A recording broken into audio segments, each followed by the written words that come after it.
आवाज नको काय. नमस्कार मित्रांनो, शेतकरी ब्लॉगमध्ये आपलं स्वागत आहे. तरी आमची विद्या दिदी आहे. काय करते विद्या दिदी? आंबे लागले का आपल्या आंब्याला? हर्षल दिदी आंबे लागले का? कुठे आहेत? हा अरे मित्रांनो, पाहू शकता आमची मुली लहान होते तेव्हा आम्ही हे आंबा लागवड केलेलं होतं.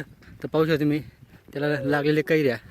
तर अशा पद्धतीने कैऱ्या आहेत, भरपूर आहेत मित्रांनो.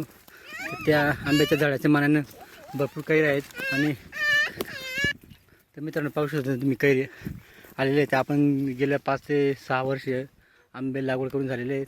त्या आंबाला आलेले पाहू शकता तुम्ही. अशा चांगल्या पद्धतीने आलेले दिसतो मित्रांनो. मागच्या वर्षी थोडेसे कमी होते कैऱ्या, यावर्षी थोडे जास्त आहेत. पाहू शकता तुम्ही अशा पद्धतीने कैऱ्या लागलेल्या आहे मित्रांनो. तर मस्त झाडाला शोभा येईल अशा पद्धतीने झाड पाहू शकता तुम्ही. झाडाची उंची एवढी आहे आणि कैरी पाहू शकता तुम्ही. अशा पद्धतीने कैरी आहेत मित्रांनो. तर आमची दीदीने तर अशा पद्धतीने मित्रांनो आपण झाडं लागवड केली पाहिजे. ते आपल्या इथं आहेत 1, 2 आणि 3रा झाड तो गेला मित्रांनो. ते सुकून गेला, डायरेक्ट मरून गेलो. आणि हा आपला आंबा आहे. तर असे आंबे आपण लागवड केली नाही. आपले असे पोरं खाता मित्रांनो. हे आमची विद्या दिदी, हे हर्षल दिदी आली शाळेतून आणि आता डायरेक्ट आली वावरामध्ये. डायरेक्ट पाहू शकते तिच्या हातामध्ये कैरी. डायरेक्ट कैरी तोडून डायरेक्ट इकडे बघ. ही कैरी तोडून डायरेक्ट कैरी खाते पाहू शकतो मित्रांनो. डायरेक्ट ताजी कैरी तोडून खाते पाहू शकतो मित्रांनो. लहान पोरं तोडून घेतो.